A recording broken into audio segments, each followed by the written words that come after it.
So it's completely fine. You will face tough questions. You will face easy questions.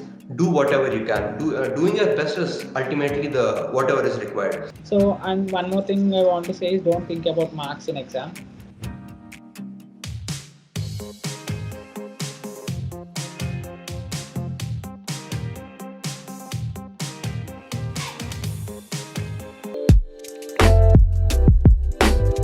Attempting for the first time, don't worry.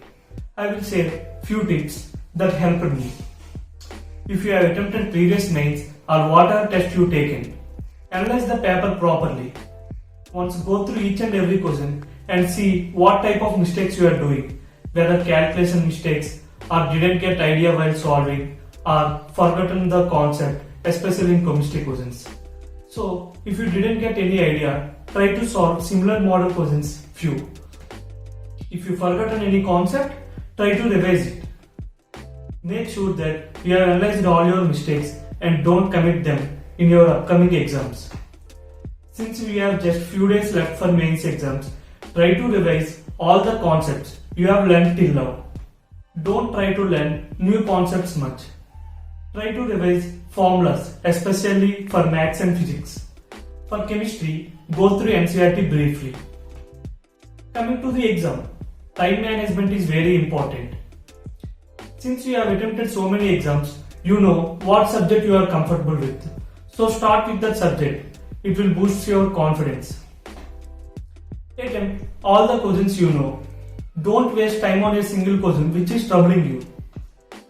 Even the paper turns out to be tough and you didn't get some questions. Don't be stressed. If you feel the paper is tough, the paper will be tough for everyone. Take one question at a time. That is, concentrate fully on a question you are attempting. While attempting any question, don't think about others, like the previous question or the questions you have left. So, focus completely on one question that will help you in minimize silly mistakes like interpreting question wrongly or doing any calculation mistakes. Be confident and concentrated throughout the exam. So overall, my strategy was allotting first dealing with chemistry because there is a lot of remembering stuff and your brain might be exhausted for the later half. So first half an hour for chemistry, then second will be your strongest subject. For me, it was maths. So 1 hour for maths. Then third will be physics for me. So 2.5 hours are done. And last half an hour will be for solving all the questions which are left out in this 2.5 hours. And that would be my strategy. So guys, I do understand the point. Solving 75 questions in 3 hours might look overwhelming, but it's completely fine. In the 75 questions, it's natural to not get a few questions, but there will be questions for sure that you will know. Like there will be some basic questions or some questions that you have solved previously or things like that. So attempt those questions first. It's you see a question and you don't get it in the first 10 seconds, flag it, put it for later. Solve the questions that you know and they will give you sufficient marks. There's nothing like sufficient marks, but they'll give you some confidence boost so that you'll be like, okay, fine, I have done some questions and I can do it. So it's completely fine if you don't get a few questions. Aim for the ones that you know the best. Like use your weapons properly. I had a strategy for that. I would keep track about how many marks I'm gaining per 10 minutes. Like if I'm stuck in a question and after 10 minutes I would notice that 10 minutes have passed but I haven't gained a single mark. So that is really bad, which you should be avoiding. So yeah, focus on gaining marks every 10 minutes. Think about how many questions you solved in this 10 minutes. Okay, and keep moving like this. The tough questions will be for last and they will improve your rank. I would advise you, do not shuffle a lot between the questions. As in the online mode, you get to see only one question on the screen at a time. And when you go for the next question, it kind of takes few seconds to load the question and the options completely. So if you keep shuffling between the questions, you will end up losing your time.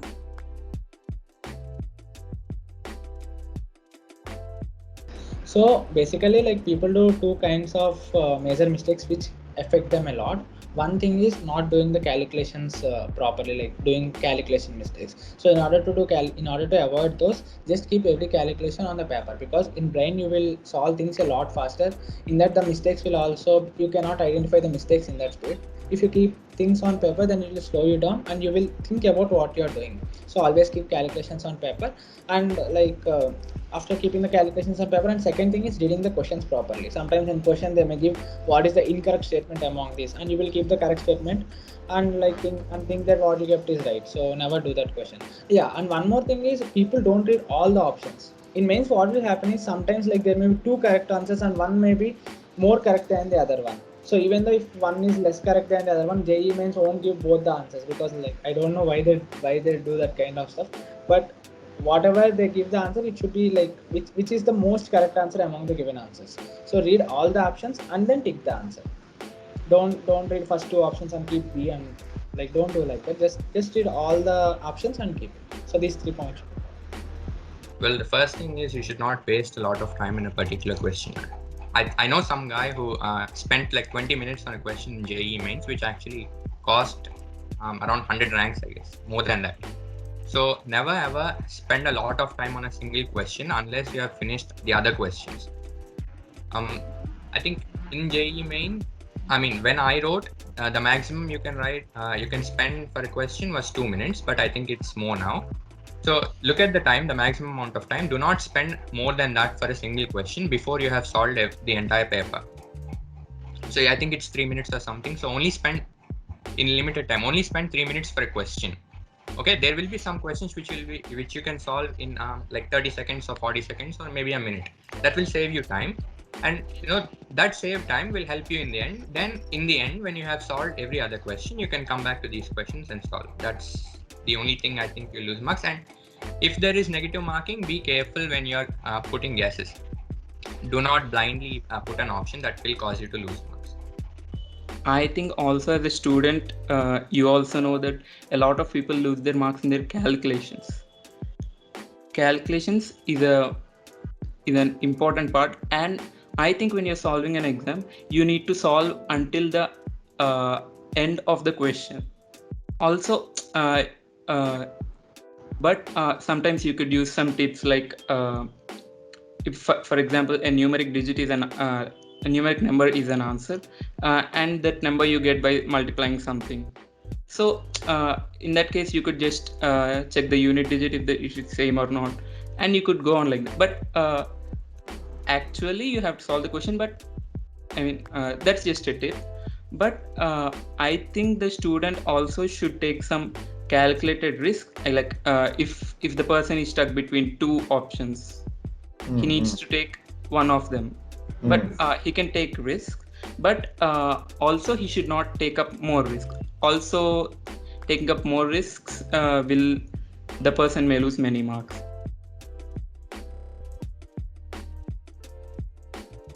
Yeah, in our case, the maths paper was tough for me. I felt maths was tough. It's not only my feeling. The maths was tough for in my paper. But I got stuck for 4 to 5 questions. They were not even multi. They were even single answer questions. I left them. I was feeling a bit low. It's obvious. Even if I say now don't feel low, you will feel low because it's a competitive exam. You're aspiring for something. You will feel low. It's not, it means if you get stuck up I think you can change you leave that part, you go to the next part, you do it until you get a good part, you do it. After that, come back. You will get 1 or 2 questions. You may not get all, you may get 1 or 2 questions. Even if I tell you not to get stuck up, it'll be on some part of your mind that I didn't get these. It'll come on practice. You write many exams, write some tough ones. Even if they're tough, while writing the exam, you may think you're not getting it, you're not going to get a good mark. But at the end, it is relative. It will be hard for everyone. You may end up getting a good rank. That's what matters. This is a very possible scenario. Even I did face it in my practice papers. So that is when I realized if the very first 10 questions that are very tough and you're not able to solve them, the next 20 are going to be easy. The exams, they not only deal with your how good you are at MPC or at MPC and problem solving, they also deal with your psychology. So you need to be like, okay, the 10 questions, these are the tougher ones, I'm putting them aside. The next 20 are going to be easy. And that is when you need to get all of your confidence and be like, I'm doing it. So I pretty much faced the very same thing, but that is when I realized solving the next 20, focusing on the next 20 was much better. Correct. This situation is very common when you write a lot of tests. Some tests even it happens to me. So you get some questions, you see one question, you don't know how to do. Some question you'll feel very hard. So it is always important that you don't leave it, okay, I don't know. You don't just stop, or you some random thoughts come into your mind. So at this point of time, what you do is, it is always important that in the exam you keep on solving some or the other question. You should not sit idle. So if you're not able to solve some first 10 questions, if you're getting a couple or more, you're not able to solve, then go from the reverse side. So start from the reverse and try solving. So it will give you a fresh start for the build. Suppose even from the reverse you're not getting, go for another subject, but don't sit idle. Maybe a particular subject is tough. It is not only tough for you, it might be tough for others as well, right? So if you're not able to solve, just keep on going. There are so many questions, and there are always easy questions, medium questions, hard questions. It's a mixture of all these. So you will definitely find easy or medium questions which you can always solve. So just look out for those questions. Pick the questions which are the easy ones, because all questions carry equal weightage. It doesn't matter whether you solve the hard one or the easy one, right? So pick the questions, don't be idle, just keep on solving the questions. You are struggling to solve the first 4 or 5 questions in your paper. I mean, you have to realize that everyone writing in your slot will be facing the same difficulties, and at the end of the day, it's all relative grading, so you should not be worried. And I would suggest you to skip the first 4 or 5 questions, look for the easier ones, finish them, and at the end, if you have time left, you should come back to these difficult questions and try to solve them. And even if you are still struggling to solve them, it won't be a